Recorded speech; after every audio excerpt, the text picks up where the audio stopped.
तो ये हो गया आपका फर्स्ट चैप्टर। तो छोटा वीडियो रहने वाला लेकिन बहुत ही ज्यादा फायदा रहने वाला है, स्पेशली आपके लिए यानी कि आरबीएससी इंग्लिश के बड़े बच्चों के लिए। तो कैसे हैं आरबीएससी वाले? देखिए अपने ऑलरेडी एक वीडियो आ चुका है जो साइंस का फर्स्ट चैप्टर का वीडियो रहा है, उसमें अपने सारे इंपॉर्टेंट क्वेश्चन देख लिए और आज अपन वापस से देखेंगे एक नेक्स्ट वीडियो जो कि रहने वाला है मैथ्स के लिए, ठीक है, जिसमें ओनली अपन डिस्कस करेंगे। जैसे उसमें हमने डिस्कस किया था पेज बाय पेज, उसमें अपने सारे इंपॉर्टेंट क्वेश्चन देख लिए और आज अपन वापस से देखेंगे एक नेक्स्ट वीडियो जो कि रहने वाला है मैथ्स के लिए, ठीक है, जिसमें ओनली अपन डिस्कस करेंगे। जैसे उसमें हमने डिस्कस किया था page bye page important questions जो साइंस के फर्स्ट चैप्टर से थे, वैसे ही आज अपन देखेंगे वापस से मैथ्स के फर्स्ट चैप्टर के क्वेश्चंस जो बहुत ही सिंपल है, लिमिटेड है, बहुत ही छोटा वीडियो रहने वाला लेकिन बहुत ही ज्यादा फायदा रहने वाला है, स्पेशली आपके लिए यानी कि आरबीएससी इंग्लिश मीडियम वाले बच्चों के लिए, ठीक है। इस सीरीज के साथ जो है हमारी एमएसएस, ठीक है।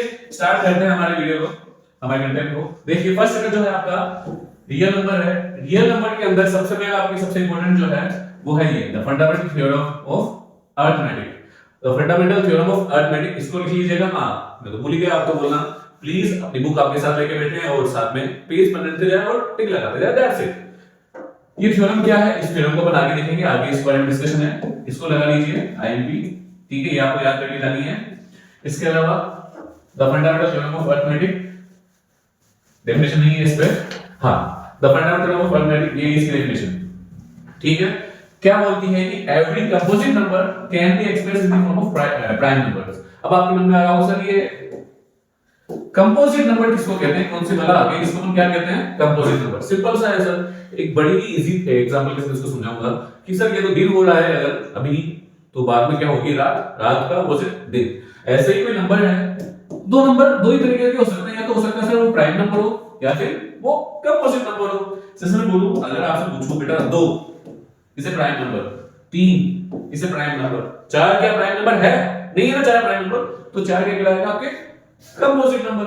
5 प्राइम नंबर है, 6 प्राइम नंबर है क्या, नहीं, तो 6 क्या आपके कंपोजिट नंबर, दैट्स इट। कि जो प्राइम नंबर नहीं है वो सारे के सारे कंपोजिट नंबर है, ठीक है। ये आपके हो गए कंपोजिट नंबर की डेफिनेशन, ठीक है। डेफिनेशन क्या आप कह रही है कि कोई भी कंपोजिट नंबर है, कोई भी अगर कंपोजिट नंबर है उसको मैं लिख सकता हूं किसके प्रोडक्ट के रूप में, product of prime number, product of prime number. जैसे एग्जांपल के लिए मैं बोलूं, मैंने लिख लिया 4 जो आपका कंपोजिट नंबर है इसको ले सकता हूं 2 मल्टीप्लाई 2, जहां 2 क्या है प्राइम नंबर्स। ऐसे बोलूं 6 को ले सकता हूं 2 मल्टीप्लाई 3 या फिर 3 मल्टीप्लाई 2। ऐसे बोलूं 15 को ले सकता हूं 3 मल्टीप्लाई 5। ऐसे बोलूं 30 के लिए क्या हो जाएगा सर 2 मल्टीप्लाई 5 मल्टीप्लाई 3, सही है, सही है ना। तो ये क्या है आपका कंपोजिट नंबर, ये सारे क्या है आपके प्राइम नंबर्स। तो यही तो डेफिनेशन है, यही तो आपका फंडामेंटल थ्योरम कह रही है कि किसी भी कंपोजिट नंबर को आप प्राइम नंबर्स के प्रोडक्ट्स के रूप में लिख सकते हो। हां, ये जो प्राइम नंबर्स का प्रोडक्ट होगा, ये प्राइम नंबर्स होंगे, ये यूनिक होंगे कि 2 एक बार, 5 एक बार और 3 एक बार, इन दोनों को मल्टीप्लाई करने पर 30 ही आएगा। समझ में आ रहा है? 2, 5 और 3 अगर एक बार है इसी ऑर्डर में लूं तो ये क्या मिलेगा मुझे, ऑर्डर मतलब यही एग्जैक्ट नंबर लेने हैं, इनका ऑर्डर कुछ भी कर सकता हूं। जैसे 2 के साथ पहले 3 लिख दूं फिर 5 लिख दूं, या 3 पहले लिख दूं फिर 2 लिख दूं फिर 5 लिख दूं, 30 ही आएगा। लेकिन ये तीनों मिलके हमेशा 30 ही बनाएंगे। जैसे 50 जो है वो 3 और 5 से ही 15 बनता है। तो यही आपकी क्या है थ्योरम, थ्योरम को पढ़ के बता देता हूं मैं आपको क्या लिखा हुआ है कि every composite number can be expressed as a product of prime number and their factorisation जो है कैसा होता है, फैक्टराइजेशन यूनिक होगा अपार्ट ऑफ दिस कि उनका ऑर्डर कुछ भी हो सकता है। इंपॉर्टेंट है, कर लेना, ठीक है, एक नंबर के लिए। अगर क्योंकि प्रश्न कुछ गया नहीं है इस महानुभाव के इस टॉपिक के अंदर से, आपको बस एक लाइन याद रखनी है कि ये इतने महान थे कि इनको क्या बोला जाता है, इनको बोला जाता है प्रिंस ऑफ मैथमेटिक्स। एमसीक्यू और फिल इन द ब्लैंक्स के लिए, प्रिंस ऑफ मैथमेटिक्स के लिए कार्ल फ्रेडरिक गाउस जो है इनको क्या बोला जाता है, प्रिंस ऑफ मैथमेटिक्स। बाकी नहीं करना इसके अंदर से सर, इसके अंदर से आपको करना है एग्जांपल फर्स्ट। वो मैंने इसलिए एक्सप्लेन किया क्योंकि मुझे पता है आपने सही से प्रिपेयर नहीं किया होगा। एग्जांपल फर्स्ट, कोई भी जो नंबर है उसको 4 की पावर n के फॉर्म में लिखा जा सकता है। उसके अलावा यहां से आपको एल्जेब्रा से तो निकालना ऑलरेडी आता है, लेकिन यहां से आने वाला क्वेश्चन जो बुक के अंदर गिवन नहीं है वो क्या है, आपको एलसीएम गिवन होगा, एचसीएफ भी गिवन होगा और एक नंबर गिवन होगा। कोई भी नंबर एक गिवन होगा, आपसे क्या पूछेगा, सेकंड नंबर पूछेगा। ये इक्वेशन ए का आएगा। क्या बोल रहा हूं कि मान लो दो नंबर्स है डिफरेंट जिनका एलसीएम आपको दे दिया मैंने, जैसे एग्जांपल के लिए ये कैसे होगा, एलसीएम बस एक लाइन आपको याद है, एलसीएम दे दिया 60 एंड एचसीएफ दे दिया आपको, एचसीएफ दे दिया जैसे मान लो 2 और उनमें से किसी को एक नंबर दे दिया मैंने, एक नंबर है आपका 20 तो आपको बोला फाइंड अनदर। इक्वेशन ये इंपॉर्टेंट है। ये कैसे होगा, इसमें बस एक लाइन आपको याद रखनी है कि प्रोडक्ट ऑफ द नंबर, जो इनका प्रोडक्ट होगा वो बराबर होगा एलसीएम मल्टीप्लाई एचसीएफ के। इसका मतलब क्या है, प्रोडक्ट ऑफ द नंबर क्या है कि 20 multiply b equals to LCM, LCM कितना है 60 मल्टीप्लाई 2, तो b कितना हो जाएगा बच्चे 60 मल्टीप्लाई 2 अपॉन 20, 0 से 0 2 से 2 वैल्यू आ गई 6, ठीक है। और चेक कर सकते हो सर मैंने ये याद रखो 6 और 20 का एचसीएफ 2 एलसीएम 60, तो ये क्वेश्चन आपको इसमें याद रखना है। हाँ एक तरीका और है इसी क्वेश्चन को पूछने का, कैसे दूसरा तरीका, आपको दे दिया उसने एचसीएफ, आपको क्या दे दिया उसने सर, लेट्स सपोज आपको दे दिया उसने एचसीएफ दे दिया, एचसीएफ भाई 2 दे दिया और साथ में ना तो आपको एक नंबर फर्स्ट नंबर दिया ना ही आपको सेकंड नंबर दिया, आपको डायरेक्टली उसका क्या दे दिया प्रोडक्ट, क्या दे दिया आपको प्रोडक्ट, वो की है 120 और आपको बोला क्या एलसीएम निकाल लोगे, सिंपल सा है। क्या है कि प्रोडक्ट जो है इसके बराबर होगा बच्चे, प्रोडक्ट होगा सर एलसीएम मल्टीप्लाई एचसीएफ के, प्रोडक्ट दे रखा है ना तो आपको ए दे रखा है ना आपको बी दे रखा है, मुझे चाहिए भी नहीं, दोनों का क्या करना है आपको, प्रोडक्ट हमने दे रखा है कितना 120, एलसीएम आपको निकालना है, एलसीएम की वैल्यू आपकी 2, तो एलसीएम क्या हो जाएगा 120 अपॉन 2 60 आया ना, दैट्स इट। इस तरीके आएगा, एक इस तरीके से पूछ सकता है, बाकी कुछ नहीं करना। नेक्स्ट पेज पे आ जाते हैं अपन। इस पेज के अंदर से प्राइम फैक्टर्स बचपन से पढ़ते आए हो तो इसमें ए कर जाओ, ये कर जाओ, बाकी नहीं करने।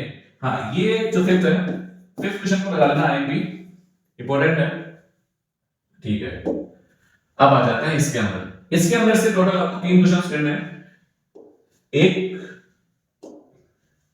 ये रहा पहला क्वेश्चन जो है √2 √3 √5 √7, इन सभी में से एक कर लेना, बाकी सारे सेम है, एक कर लीजिएगा, दैट्स इट। इसके अंदर से देखा जाए तो ये और ये लगभग सेम है, तो एक आप कर जाइएगा 2, ये वाला क्वेश्चन कोई सा भी है, और तीसरा आप इनमें से कोई एक कर जाइएगा, जैसे 7 √5, दैट्स इट, ठीक है। इसको अंडरलाइन कर लीजिएगा।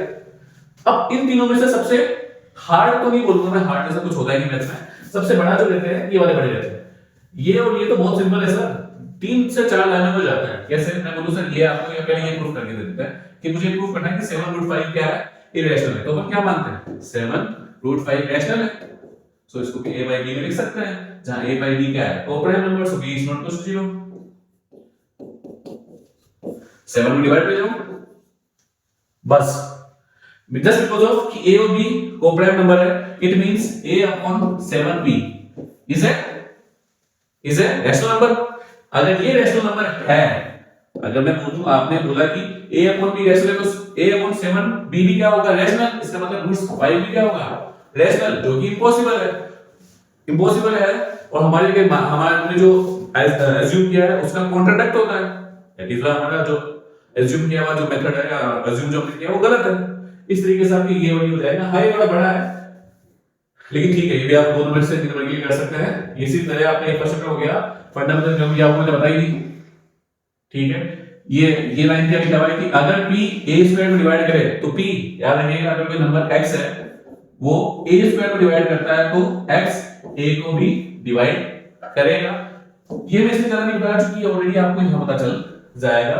और 2 नंबर्स के लिए मैंने आपको बताया कि 2 नंबर्स का जो प्रोडक्ट होता है हमेशा एलसीएम मल्टीप्लाई एचसीएफ आया ना होता है। अब आपके मन में एक सवाल होगा सर 2 नंबर के लिए तो ये होता है, क्या 3 नंबर के लिए ऐसा होता है कि 3 नंबर दिए हुए हैं आपको, क्या बोला मैंने बोला 3 नंबर आपको दिए हुए हैं, 3 नंबर दिए हुए हैं, कौन कौन से a b और c, तो क्या तीनों नंबर के लिए ऐसा पॉसिबल है क्या कि a multiply b multiply c बराबर एचसीएफ और एलसीएम का मल्टीप्लाई, क्या ये पॉसिबल है? और अगर आपके आ जाए तो लिखिएगा ना, ये नहीं होता है। क्यों नहीं होता है, साफ साफ क्लियर यहाँ लिखा हुआ है कि देखो लिखा हुआ है। हाँ, उसके लिए फॉर्मूला होता है ये वाला जो आपको याद नहीं करना, दैट्स इट। तो ये हो गया आपका फर्स्ट चैप्टर में जो नहीं करना है, केवल आपको यही करने हैं, इसके अलावा कुछ भी नहीं करना। और हाँ, अगर आपको हमारी सीरीज के वीडियो अच्छे लगे तो प्लीज हमारी वीडियो को लाइक करें, और अगर सीरीज को आप आगे देखना चाहते हैं तो नोटिफिकेशन पे क्लिक करके उसको ऑल पे सेट करें। धन्यवाद।